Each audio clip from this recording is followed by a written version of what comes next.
بسم اللہ الرحمن الرحیم۔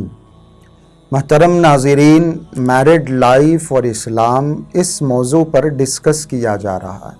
آج کی ویڈیو میں ہم سنیں گے کہ شادی اور نکاح کی اہمیت کیا ہے۔ عموماً ہمارے سماج میں، ہمارے معاشرے میں، ہماری سوسائٹی میں جو نوجوان لڑکے اور لڑکیاں ہیں، جو ہمارا یوتھ ہے، وہ آج کل شادی کے نام سے بھاگنے لگا ہے۔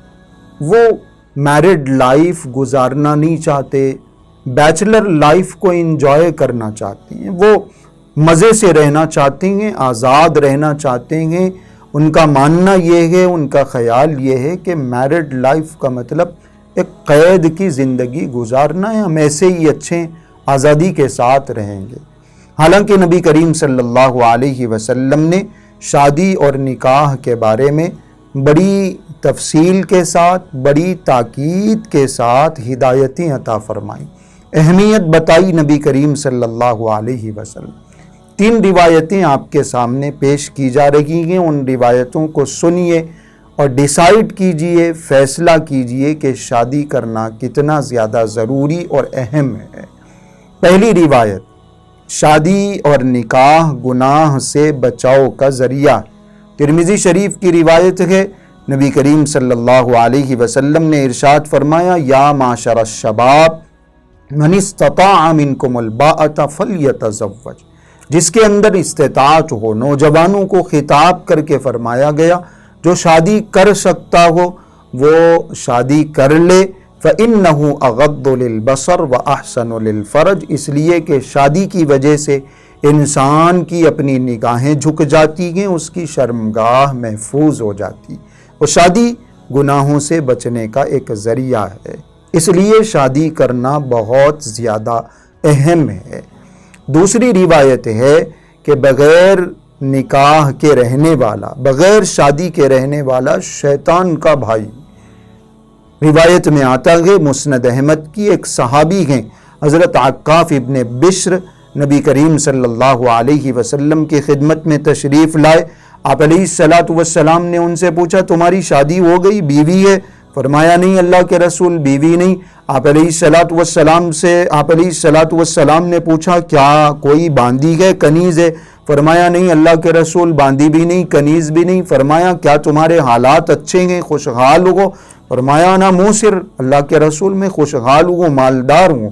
نبی کریم صلی اللہ علیہ وسلم نے ارشاد فرمایا، انت اذن من اخوان الشیاطین۔ ان ساری سہولتوں کے باوجود تم شادی نہیں کرتے ہو تو پھر تم شیطان کے بھائی ہو۔ اور اسی روایت میں یہ بات بھی نبی کریم صلی اللہ علیہ وسلم نے ارشاد فرمائی، شرارکم عذابکم، تم میں سب سے بدترین لوگ وہ ہیں جو بغیر شادی کے زندگی گزار رہے ہیں۔ اس لیے شادی کرنا بہت زیادہ ضروری اور اہم ہے۔ تیسری روایت ہے، شادی کرے بغیر، نکاح کیے بغیر رہنا حضور اکرم صلی اللہ علیہ وسلم کی سنت کے خلاف ہے۔ حضور نے فرمایا کہ جو نکاح نہیں کرتا، شادی نہیں کرتا، اس کا مجھ سے تعلق نہیں، وہ میرے طریقے پر نہیں، حضور سے اس کا تعلق نہیں ہے۔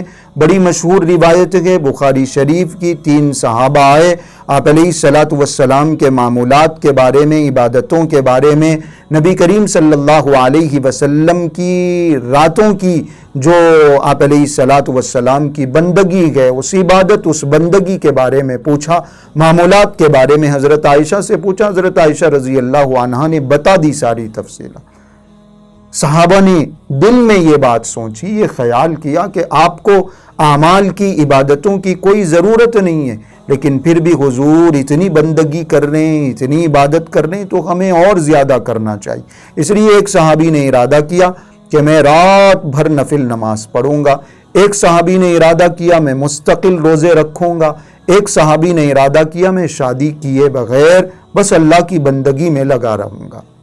آپ علیہ السلام کو اطلاع ملی، آپ علیہ السلام نے ان تینوں کو بلایا، ناراضگی کا اظہار فرمایا اور ارشاد فرمایا کہ میں تم سے زیادہ متقی ہوں، پرہیزگار ہوں، عبادت کرنے والا ہوں، میں تم سے زیادہ اللہ سے ڈرنے والا ہوں، لیکن میں رات کو جاگتا بھی ہوں، سوتا بھی ہوں، میں کھاتا پیتا بھی ہوں، روزہ بھی رکھتا ہوں، اور میں عبادت بندگی بھی کرتا ہوں۔ اپنی بیویوں سے میں نے تعلقات بھی رکھے ہوئے ہیں، میں نے شادی بھی کر کے رکھی ہوئی ہے۔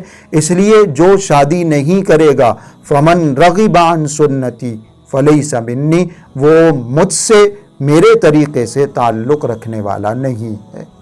اس طرح آپ علیہ الصلاۃ والسلام نے شادی اور نکاح کی اہمیت بیان فرمائی۔ جو نوجوان، جو لڑکے لڑکیاں اپنے آپ کو شادی سے دور رکھ کے اور بیچلر لائف انجوائے کرنا چاہتے ہیں، ان کو ان روایتوں پر غور کرنا چاہیے، اس کی اہمیت اور اس کی افادیت کو، اس کی امپورٹنس کو سمجھنا چاہیے، اور جلد سے جلد کسی حلال، جائز اور پاکیزہ رشتے میں، یعنی شادی کے رشتے میں اپنے آپ کو باندھ لینا چاہیے، جوڑ لینا چاہیے۔